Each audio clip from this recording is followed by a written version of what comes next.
Good morning, dear students. Today we are going to take chapter number 12 from your grammar book. The name of the chapter is will versus going to. As we know that different tenses are used to express the time of an action. Like present tense is used to express the actions which happen at present. Past tense is used to express the actions which has already been done. And future tense is used for the actions which are in hand yet, which are to be happened. And will versus going to form. Will and going to both are used to express the actions which are going to happen in near future. Now let us have a piece of conversation to understand it well. What does it say? Here is a piece of conversation between Ankita and Seema. How they are talking to each other and how they are talking about their future plan, the actions which are going to happen in near future. Now Ankita says, what are you going to do tomorrow evening, Seema? Ankita is asking Seema. Ankita Seema से पूछ रही है कि what she is going to do tomorrow evening. And Seema answers, I am going to watch a film. And what about you? Ankita says, well, I haven't decided yet. I think I'll visit my aunt who has come from Kochi. And Seema says, are you going to attend Anupama's birthday party on Wednesday? Then Ankita says, I haven't made up my mind yet. I think I will go. Have you bought a present? And Seema answers, not yet. I'm going to buy it today. I haven't decided what to buy and I think I will choose a painting for her. Now here we have underlined these words going to, will, etc. Now the encircled word here, the words which we have put in a circle, these words express the future time using the word will. And the underlined words going to, these express the future using going to. Yani both of these words will and going to both are expressing the actions which are to be happened. दोनों ही उन actions के बारे में बता रहे हैं जो अभी future में होने वाले हैं. Now where do we use will and where do we use going to? We use will when we are making plans. जब हम कोई प्लान बना रहे हैं, किसी चीज के लिए प्लानिंग कर रहे हैं, उसकी योजना बना रहे हैं, तो हम will का इस्तेमाल करते हैं. Now in this piece of conversation we have seen that will expresses what is being planned at the time of speaking. That is something we are not certain about beforehand. Will का use यहाँ इस piece of conversation में उस जगह किया गया जहां plan future के लिए बनाया जा रहा है, but it is not sure that it is certain to be happen, कि ये निश्चित रूप से होने ही वाला है, ऐसा certainty नहीं है. We use the verb going to. हम going to का इस्तेमाल करते हैं to express what has been definitely planned for the future. Future में क्या चीजें होने वाली है, जो योजना हमने बनाई हुई है कि ये निश्चित तौर पर होने ही वाला है, निश्चित योजना को एक्सप्रेस करने के लिए going to का यूज किया जाता है. We generally use going to for the plans that we are certain about. Will is used for the plans which are not certain. And going to is used for the plans which are certain. Now she is going to leave for Lucknow next Sunday. Example यहाँ पे इन्होंने दिया कि she is going to leave for Lucknow next Sunday, कि next Sunday वो लखनऊ के लिए निकलने वाली है, यानी next Sunday वो definitely लखनऊ चली जाएगी. Now both will and going to can be used in these situations. Will और going to दोनों का ही यूज किन situations में किया जा सकता है? For expressing a prediction. Prediction यानी कोई अनुमान, किसी संभावना को एक्सप्रेस करने के लिए भी हम will और going to दोनों का ही इस्तेमाल करते हैं. The example is given here. My grandmother is 85. मेरी ग्रैंडमदर, मेरी दादी माँ 85 ईयर्स की है and she is still very active. वो अभी भी बहुत एक्टिव है.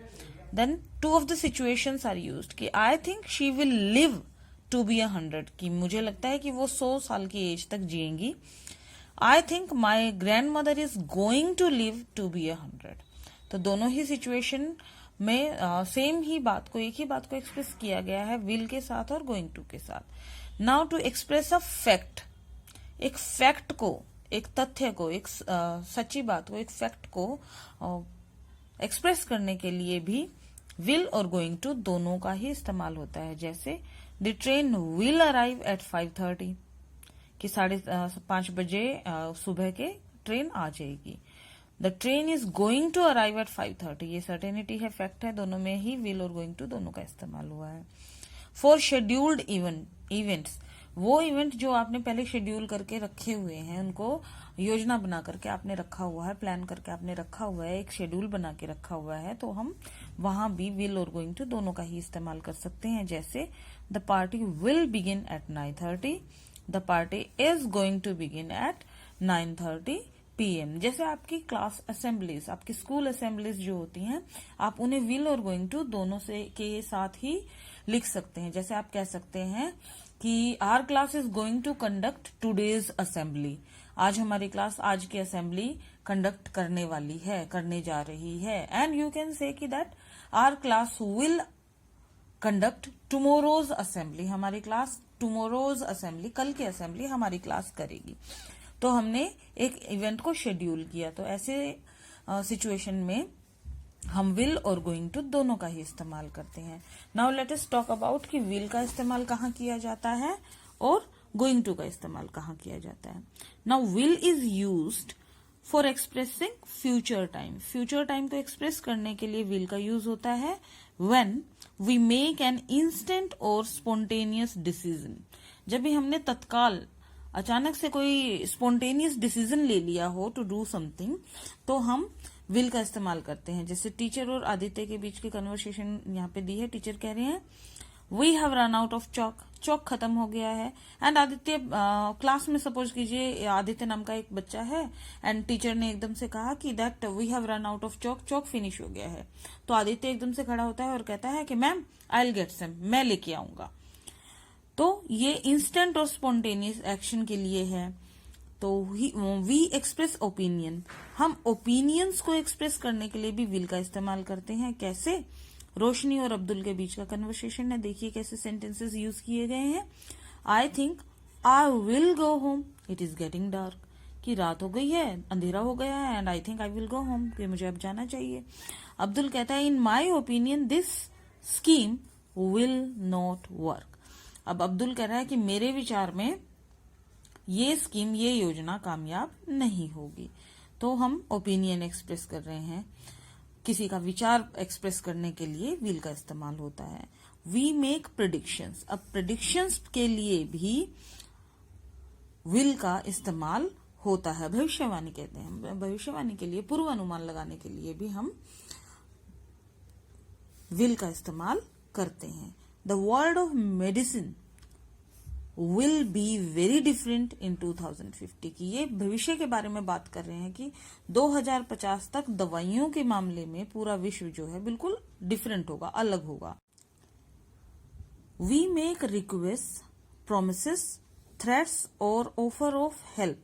विल का इस्तेमाल प्रोमिसेस के लिए, रिक्वेस्ट फ्रेम करने के लिए, थ्रेट्स के लिए या हेल्प ऑफर करने के लिए भी किया जाता है। जैसे Sarika says will you promise never to do that again. Viji says will someone open the window please, यानी हम रिक्वेस्ट कर रहे हैं और यहाँ पर उनसे पूछा जा रहा है, तो हम विल का इस्तेमाल कर रहे हैं। Now where do we use going to, हम गोइंग टू का इस्तेमाल कहाँ करते हैं? Let us talk about that also, कि where is use, where is going to form is use. Now going to is used when we talk about something we intending to do or we have already decided to do, कि जो हम करने वाले हैं या जिसका हमने decision लिया हुआ है, उस चीज को एक्सप्रेस करने के लिए गोइंग टू का इस्तेमाल होता है। Like the bright group of school is going to open, like our exams are going to begin next week, we are going to for making film predictions when there is concrete evidence that an event will take place। हम going to का इस्तेमाल तब करते हैं जब firm predictions होती हैं, संभावना जब ज्यादा मजबूत होती है, तब हम going to का इस्तेमाल करते हैं। We should have left much earlier, we are going to be late, कि हमें जल्दी निकलना चाहिए था क्योंकि अब हम लेट होने वाले हैं. Often we can predict future events using either going to or will. अक्सर हम फ्यूचर इवेंट्स को प्रिडिक्ट करने के लिए गोइंग टू और विल दोनों का ही इस्तेमाल करते हैं. However going to is usually suggest that the event will happen soon and will is going to happen. तो going to, it is going to rain, he will finish this course this summer. तो ये ऐसी prediction जिसकी संभावना ज्यादा है, जल्दी है. ये ऐसी प्रिडिक्शन जो अभी फ्यूचर में होने वाली है. Let us take 2-3 more examples to make it clear. I made her a good officer. I made her a good offer. I hope she is going to accept that. Look at the cloud.